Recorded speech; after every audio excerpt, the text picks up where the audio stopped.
আসসালামু আলাইকুম, সবাই কেমন আছেন? আশা করি সবাই ভালো আছেন। আমি আল্লাহর রহমতে ভালো আছি। তো আপনাদেরকে একটা আমি অর্গানিক তেল বানাবো। তো এমনিতে তেল কিনতে কিন্তু অনেক খরচ লাগে, তো এভাবে কিন্তু আমরা কিন্তু তেল বানিয়ে বাড়িতে অর্গানিক তেল কিন্তু বানাতে পারি। তো এভাবে বানিয়ে কিন্তু সংসারের কিছু টাকা কিন্তু আমরা সেভ করতে পারি। তো এখানে এই যে আমি কী কী নিয়েছি, তো থাম্বনেল বানানোর জন্য কিন্তু এগুলো নিয়েছিলাম। তো এখানে জবা ফুল নিয়েছি, নিমের পাতা নিয়েছি, এখানে এই যে আমরা মাইক ফুল বলে পেঁয়াজ নিয়েছি, তো আরও পেঁয়াজ দেবো, অ্যালোভেরা আছে, তো প্যারাশুট কিন্তু তেল আছে, তো আমি এখানে এই যে আরও দেবো, ফুল আছে, আর এখানে আরেক বোতল তেল আছে। আর এখানে যে আমি আর আমার গাছের এই যে এগুলো অ্যালোভেরা কিন্তু এই যে, তো বৃষ্টি হওয়ার কারণে এই যে নষ্ট হয়ে গেছে, তো এই পর্যন্ত শুধু নেব কেটে। তো এগুলো দিয়ে কিন্তু আজকে এই অর্গানিক তেল কিন্তু আমি বানিয়ে নেব। আশা করি আপনারা ভিডিওটা দেখে অনেক উপকার পাবেন এবং কীভাবে তেলটা আমি বানিয়ে নিই সেটা সবাই দেখে এভাবে কিন্তু বানিয়ে নিতে পারবেন। চলুন কিন্তু সব কিছু আগে রেডি করে নিই। আমি পেস্ট কেটে নিতে হবে সব কিছু, কিন্তু এর সাথে আরও দিব, তো আরও কিছু দিতে হবে, তো সেটা আপনাদেরকে দেখাবো আর কী কী দিই সাথে। তো দেখতে থাকেন পুরো ভিডিওটা। তো এখানে এই যে সব উপকরণ কিন্তু না হয়ে গেছে। এখানে এই যে মেথি নিয়েছি, এই দেখেন এই যে মেথি নিয়েছি, এখানে এই যে অ্যালোভেরা নিয়েছি। তো অ্যালোভেরা অনেকগুলো ছিল, এই দেখেন নষ্ট হয়ে গেছে, আমাদের গাছেরই ছাদের কিন্তু নষ্ট হয়ে গেছে অনেকগুলো, তো এই জন্য অল্প কিন্তু এই যে বেরিয়েছে। এখানে নিম পাতা নিয়েছি, জবা ফুল নিয়েছি, সাথে এই যে পেঁয়াজ নিয়েছি, আর এখানে এই যে প্যারাশুট তেল নিয়েছি। আর এর আগে যে এই তেলটা আমি নিয়ে আসছি, কিন্তু এটা নিয়ে আসছিলাম, তো অনেক দাম নিয়েছিল, তো 450 টাকা দাম নিয়েছিল 200 মিলি তেল। তো তেলটা কিন্তু ওটা ভালো না, এগুলো কিন্তু এই যে মেথির ভিতরে দিয়ে রাখে এভাবে, তেল কিন্তু একটা ভালো না, দাম অনেক নেই। আচ্ছা, নিজে বাড়িতে বানানো কিন্তু অনেক ভালো, তো অর্গানিক তেল, তো এই জন্য মনে করছি যে আমরাই বানাবো, যেহেতু কোনো কিছু তো কিনতে হবে না, সব কিছু বাড়িতেই থাকে। তাহলে আমরা নিজের, আর এগুলো তো বাড়িতে পাওয়া যায়, আশেপাশে সবার আছে, পেঁয়াজ আছে। তো আমি কিন্তু এই যে পাতিলটা তুলে দিয়েছি এখন, এই যে এখানে, তো এই যে পাতিল কিন্তু তুলে দিয়েছি, এটাতে কিন্তু আমি জাল করে রাখবো।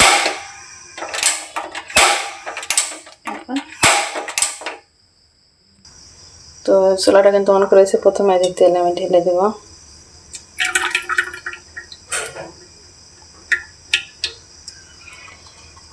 তো আরেক বোতল আছে, এই বোতলে আমি তেল কিন্তু ঢেলে দিলাম।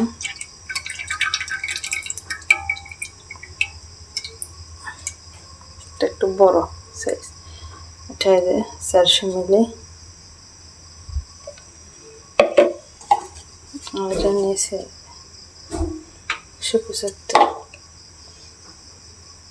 এখানে এক এক করে কিন্তু সব উপকরণ দিতে হবে। এই যে প্রথমে এই যে অ্যালোভেরা দিয়ে নেব, তেলটা কিন্তু গরম হয়ে গেছে দেওয়ার সাথে সাথে।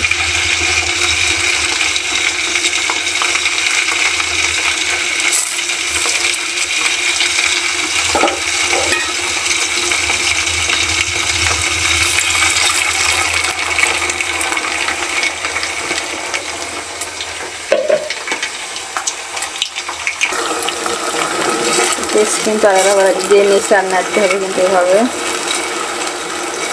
একে একে সব উপকরণ কিন্তু দিয়ে দিতে হবে। পেঁয়াজ বিশেষ করে কিন্তু মাথার চুল গজানোর জন্য অনেক উপকার। এই কাঁচা পেঁয়াজ দুল মানে ব্লেন্ডার করে হোক, যেরকম করে হোক রস দুল দেওয়া যায়, তো চুল কিন্তু গজা হবে, কিন্তু এগুলো কিন্তু দিয়ে নিই, এই ফুলগুলো কিন্তু দিয়ে নেব, সেরা হয় না ফুলগুলো।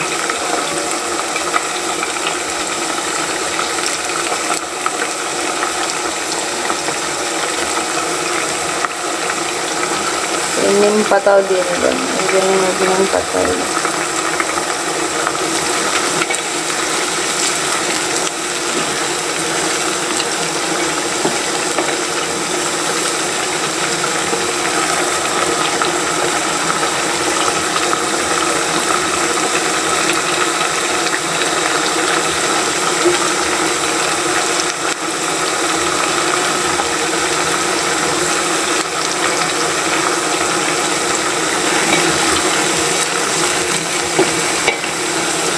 আরও কিছু দেওয়া যায়, তো সব তো পাওয়া গেল না একসঙ্গে। তো গোলাপ ফুলের পাপড়ি হলে আরও ভালো হতো, তো পাওয়া গেল না।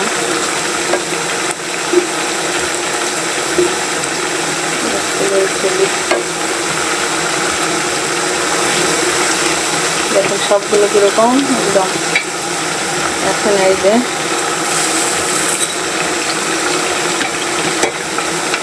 মেথি দিয়ে নিলাম,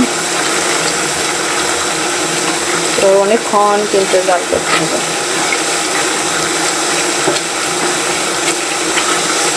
আর নাড়তে হবে।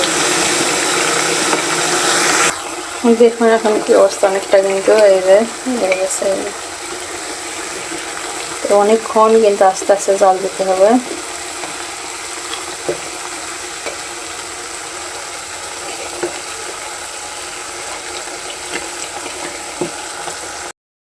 আরেকটা উপকরণ মধ্যে সারা পড়েছিল এই যে কালো জিরা, তো এটাও কিন্তু দিয়ে নেব।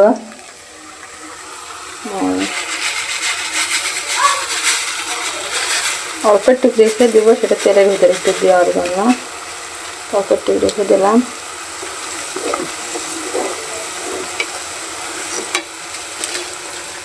তো এই যে রেখে দিলাম, এটা কিন্তু তেলের ভিতরে দিয়ে দেবো পরে।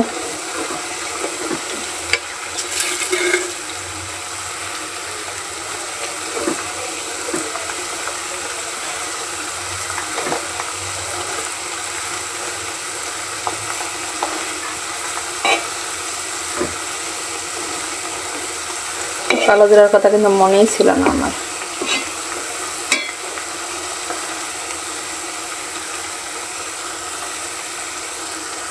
তো দেখেন পেঁয়াজগুলো কিন্তু একদম এই দেখেন ভাজা ভাজা হয়ে গেছে, তো পাতাগুলো কিন্তু মরমরা হয়ে গেছে একদম। তো এই যে তো হয়ে গেছে, কিন্তু চুলাটা অফ করে দিয়েছি। তো কালারটা দেখুন কীরকম আসছে, এই যে তেলের কালারটা। তো এখন এটা তো গরম, তো এটা এখন জুড়ানোর জন্য কিন্তু রেখে দিতে হবে। তো যখন জুড়িয়ে যাবে তখন কিন্তু আমরা এটা কিন্তু সংরক্ষণ করে রেখে দেবো। এই যে দেখুন কি মসমস করতেছে, একটু থাক, আবারও ফিরে আসবো। কিন্তু শেষ পর্যায়ে চলে আসছি। তো এগুলো কিন্তু আমি যে জুড়ে মানে ঠান্ডা করার জন্য কিন্তু রাখছিলাম। তো অফ ক্যামেরায় কিন্তু আমি সব কিছু এই যে তেলটা কিন্তু আমি এই যে বের করে নিয়েছি। আর এই যে দেখেন উপকরণগুলো কি হয়েছে, এই দেখেন একদম এই যে দেখেন ঝরঝরা মসমসে হয়ে গেছে দেখেন। কিন্তু এগুলো ফেলে দিতে হবে, কি করব, কোনো উপায় নেই। এত মরমরা হয়েছে, সেই মুসমুসে হয়েছে, তো এগুলো ফেলে দিতে হবে। আর এই দেখেন তেলটার কালার কীরকম চলে আসছে দেখেন। এই যে আমি কিন্তু সেঁকে নিয়েছি একবার, তো আরেকবার কিন্তু যখন আবার বোতলে রাখবো তখন কিন্তু আবার সেঁকে নেব। কালারটা দেখেন কত সুন্দর আসছে। তো অর্গানিক তেল কিন্তু এই যে বানিয়ে নিলাম। তো একটা তেল কিন্তু নিতে অনেক টাকা লাগে, কিন্তু মানে বিশেষ করে চুল পড়া বন্ধ করে হ্যান ত্যান কত কিছু বলে মানে আমার অনেক টাকা নেয়, কিন্তু তাতে কিন্তু কোনো লাভ হয় না, চুল কিন্তু পাট পরে যায়। তো এগুলো যেহেতু বাড়িতে কিন্তু থাকে আমাদের এগুলো উপকরণগুলো, তো সেগুলো দিয়ে ওরাই কিন্তু তেল বানায়, কিন্তু ঠিকভাবে দেয় না। কিন্তু আমরা নিজেরা বানালে কি করব, সব কিছু কিন্তু পরিমাণ মতো দিয়ে দিই। তো আশা করি আজকের ভিডিওটা সবার কাছে ভালো লাগবে, আর সবাই এভাবে কিন্তু তেল বানিয়ে নিতে পারবেন এভাবে। তো আমার চেষ্টা করছি। তার আগে আমি করছিলাম প্রায় কিছুদিন যাবৎ, আমি 2 মাস হচ্ছে আমি কিন্তু তেলটা ব্যবহার করতেছি। তো ভালো রেজাল্ট পাচ্ছি। তো আপনারাও চেষ্টা করবেন এভাবে ব্যবহার করার জন্য। আজকের মতন ভিডিওটা এখানে। সবাই ভালো থাকবেন। আল্লাহ হাফেজ। আসসালামু আলাইকুম।